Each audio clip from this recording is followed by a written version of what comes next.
Hi guys, right, just on with my next video now. So in this video I'm going to show you something really basic to build that you can make to sell and make quite a bit of money out of them because they're really customizable.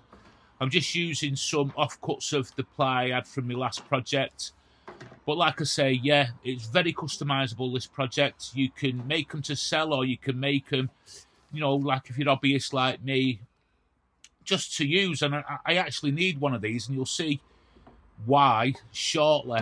So I've just got these bits of scrap, and I'm just sort of like getting a vibe for what I want. So I want something basic, and part of the thing was on the video was, especially for the beginners that are watching the channel, it's a really basic build, what you can expand on, make it as elaborate as you want. And for the ones that are more advanced, you know how to make them more elaborate, you know what you can do. I'm just sort of like going through the motions here. It's something I need. I've never made one before, and I'm just sort of giving myself a rough outline as to what I actually want. Now I'm gonna let you know what it is. I've got to let you know what it is. So I need a new mailbox. The mailbox behind me on the wall, a lot of you will have seen it in the past. Well, it's absolutely battered and knackered, and one of the problems with it was I kept losing keys. The gap's too small, so some of the sizes, and I've got postmen that try and put parcels in there, small parcels, retrieving them. I'm getting packages that are getting damaged, all that kind of stuff. So I'm making a mailbox that's slightly larger, really easy just to open. Now under here, it doesn't have to be, it's not going to be in the weather, it's not going to be in the rain. So this is where I say you can put your stamp on it, your designs on it. And honestly, when I was researching these, I was looking at the price of some of these handmade mailbox post boxes, and you can seriously make good profit on these. So go and research them for your local area, and honestly, I would give these a go and put them in your arsenal, your portfolio, or whatever you want to call it, to resell them. And if you're like a amateur woodworker and you're just doing it for the love of woodworking and that kind of stuff, people will love getting these, honestly. So I'm just cutting the ply down to size. I'm just sort of cutting a 45 on the end there, because there's some angles to it and stuff like that. And now I'm going over to the table sled, and I'm just sort of trimming everything down.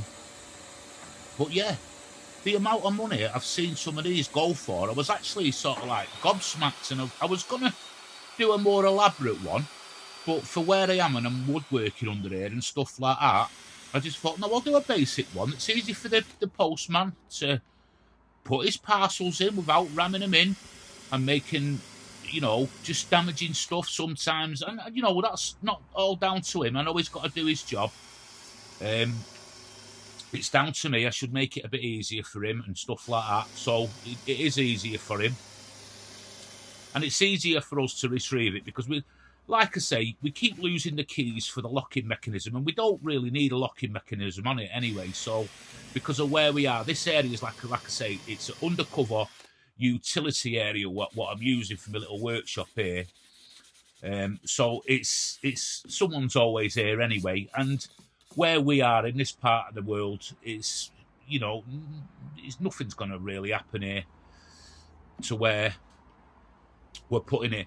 So as you can see in the background there, I've got me sticker board up. So any of you guys want to send me a sticker in, you can do. You can get me over on Instagram. I'll leave a link in the description, and you can message me on Instagram. I believe this thing's called Discord and all this kind of stuff, where you can actually message me. I don't understand what it is, if I'm perfectly honest with you. So if someone wants to let me know what a Discord is, I will research it. But sometimes, you know, I think I'm of an age now where I think technology, I'll only learn what I want to learn, and other stuff I'm just going to leave, because it frustrates me, technology. I'm just happy being in my little workshop here, my little world of my own, making stuff, making my YouTube videos, and that's what I get a buzz off. Computers and all that kind kind of stuff is an absolute nightmare to me. One thing I have done is I've upgraded the camera equipment, so you'll see, not in this video obviously, but in videos coming up, I've got to learn about that. I bought a new camera thing, whatever it is. I'm just sort of going through the process of learning it. For all the younger ones out there, it'll be probably really easy to use, but for me, it's not so quite easy. So I'm just going in there, I'm gluing and screwing everything together. I've got it to a size what I want now. Shelley initially said to me, oh no, that's too big, but it's not, because they can put small parcels in this and stuff like that as well. So, you know, not big massive parcels, but small parcels. You know, the ones that they sort of try and ram in your box and you can't get out. So I'm just trimming everything nice and clean now, plugging everything, trimming it back. I should let them dry. I'm just doing it for speed for video. So this is a 20mm Forstner bit, and this is just to cut two sides in here, and this is going to be the slot, what they can put now. Large letter mail in the UK is up to 20mm, I think it is. So if I go with that, and then this is going to be like a flap as well. So if they want to put small parcels in there, they can just simply lift the flap up and pop them in. So I'm just going through here, nice and easy.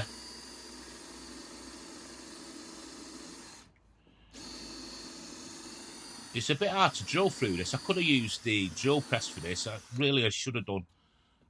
But it doesn't really matter.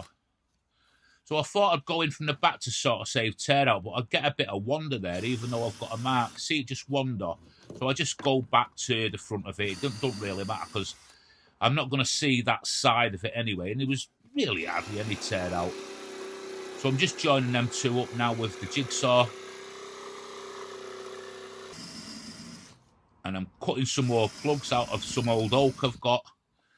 This bit of oak here was an old tabletop, an old worktop, kitchen worktop, that I've chopped down and I've used like things like plugs and stuff like that. It's going really useful. I'm just banging them in here.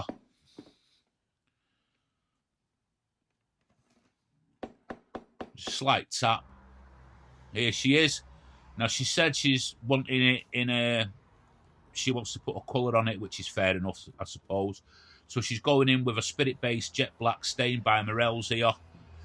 And it just... Look at that. It just goes on really well, that stuff. And she's still saying to me, oh, this is too big, this is too big. But it's not. Trust me, you've got to trust the process. So I'm just putting some hardware on here now. These were left over from the last project. When I bought them off Amazon, these hinges, I had a couple left over. So I thought I'll use them on this.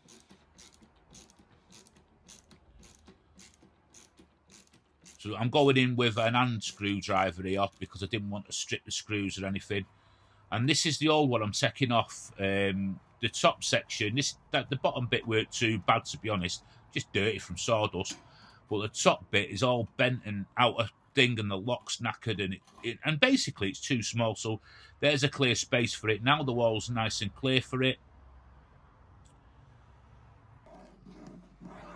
And I'm just marking out the holes on the back end of it now. This is for hanging. I could have used a French cleat system if I wanted to, or something like that. But I've actually screwed this directly onto the wall because it won't be going nowhere. I've come in here 10 centimetres from each end.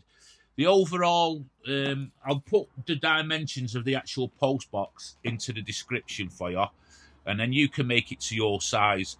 But like I say, please, if you're making stuff to sell stuff, put this in your repertoire, because honestly, you just think virtually everyone's got a mailbox, haven't they?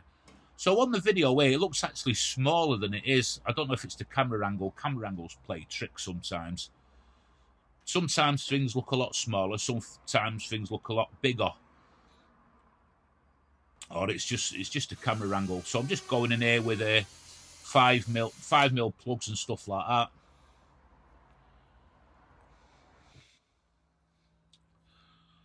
tap, tap, tap. See, it's like a utility area. That door below is like a, it's like a, where all the gas things are and stuff like that, the utilities that come into the house. So this is why I do my workshop in this area, because I'm out of the way then. I'm just giving it a quick hand sand over, just getting rid of any sort of dirt and loose ends and that kind of stuff. And here's Shelley now. She's putting a protective polyvine finish on it, a water-based, I don't know what it is. Is it polyurethane? I don't know. There's poly something anyway. Whatever poly it is, it's something. Look up polyvine. So where it is finished, and I think it, you know, I didn't expect it to look as nice as it is, really. I know it won't be everyone's taste, this one. It's just basic. But it's functional. Sometimes just keeping things nice and simple is the best policy. And I think that's what this works out. But like I say, you want to do them elaborate, it can have house number on there, it can have plants attached to it, it can, you name it, the world's your oyster with this one. Get them made, make some money, and I'll see you on the next one.